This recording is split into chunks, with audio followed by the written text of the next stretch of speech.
پیسے مانگے جا رہے ہیں یا دیے جا رہے ہیں یا لیے جا رہے ہیں. یہ گاڑیوں اور کے قافلے کے بغیر شادیاں نہیں ہو پا رہی ہیں, لمبی چوڑی باراتیں ہو رہی ہیں, لمبے چوڑے بھوج کا کاروبار چلا دیا گیا ہے, پیسے کے بغیر رشتہ نہیں ہو رہا ہے. یہ صحیح ہے کہ غلط ہے؟ تو سارے مسلمان بوڑھے ہوں جوان ہوں کہتے ہیں کہ مولانا صاحب یہ غلط ہے, کہتے ہیں یہ غلط ہے. ڈاکٹر سے پوچھو, انجینئر سے پوچھو, پائلٹ سے پوچھو, ماسٹر سے پوچھو, حافظ جی سے پوچھو, کسی سے پوچھو, سب کہتے ہیں کہ یہ غلط ہے. لیکن بتائیے آپ, معاشرے میں یہ سارے لوگ کہتے ہیں کہ یہ غلط ہے, تو بارات میں جاتا کون ہے؟ کون جاتا ہے؟ شادیاں کن کی ہو رہی ہیں؟ کس کے بیٹے کی کا بیاہ ہو رہا ہے؟ بارات میں کون جاتا؟ نکاح میں بھوج کھانے کے لیے شادی میں کون جاتا؟ لمبی چوڑی بارات کا قافلے کے اندر حصہ کون بنتا؟ بھوت رہتا ہے کیا؟ وہ جنات ہے؟ کون ہے وہ کون ہے؟ وہ کون ہے؟ جب 99% کہتا ہے کہ یہ جہیز غلط, روپیہ پیسہ غلط, مانگ مطالبہ غلط, حرام اور ناجائز, اور گاڑیوں کے قافلے غلط, تو اجتماعی طور پہ سماج اور معاشرے میں شادی بیاہ میں نظر بھی آنا چاہیے کہ یہ غلط ہے نا. آپ غلط کہتے ہو, لیکن جب باری آتی ہے کھانے کے لیے تو بھکاری لگتا ہے. شادیوں میں کھانے کے لیے میز پہ انسان ایسے ٹوٹتا ہے, وہ مانگتا ہے نا, سب بولتا پرہیزی, سب بولتا ہے پرہیزی. آئٹم لکھواتا ہے لڑکا والا پہلے, فلاں پورا مینو لکھوا دیتا ہے لڑکی والے کو مینو لکھواتا ہے, یہ آئٹم ہونا چاہیے.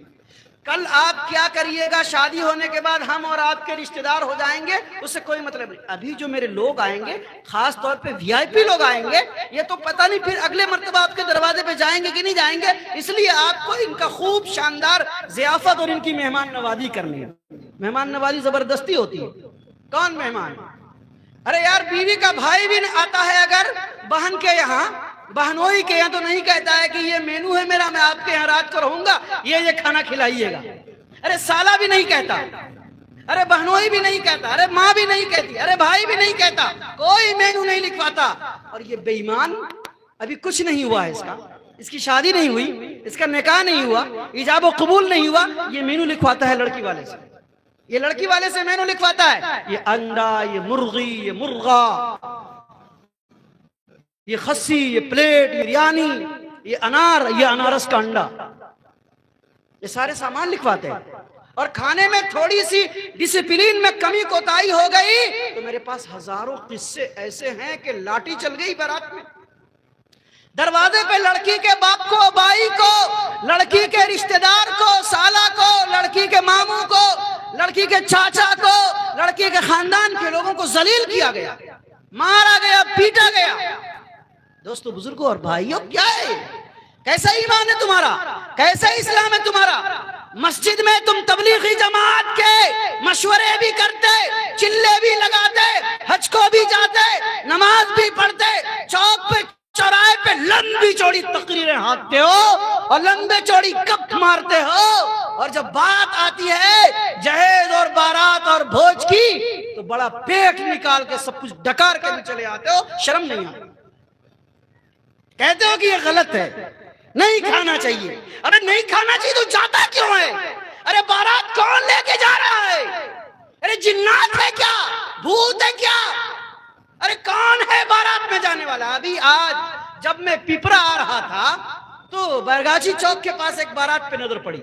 میں نے موٹر سائیکل کنارے میں لگایا, اتنی اسپیڈ میں گاڑی والا چلا رہا تھا کہ میں نے سوچا کہ خدا نہ خواستہ اگر میں نے ڈسپلین مینٹین نہیں کیا اور گاڑی کو کنارے نہیں کیا تو یہ بارات والے چڑھا دیں گے گاڑی. اس لیے کہ یہ پہلے ہارن بجاتے ہیں, اور اگر ہارن میں آپ نے نہیں سنا تو آپ کو ڈرانے کے لیے بیر میں لا کر کے پیپ بجا دیں گے, اور اگر اس پہ بھی نہیں مانا تو لگے گا کہ آپ کے اوپر گاڑی چلا دیں گے. یہ ڈرائیور لوگ تو کبھی کبھی جوکری بھی کرتے ہیں نا. اور پھر میں نے گاڑی کی گنتی شروع کری, یاد نہیں رہی کتنی گاڑیاں تھیں. کون جا رہے ہیں؟ میرا مسلمان جا رہا ہے, مسلمان کا داڑھی والا حاجی صاحب,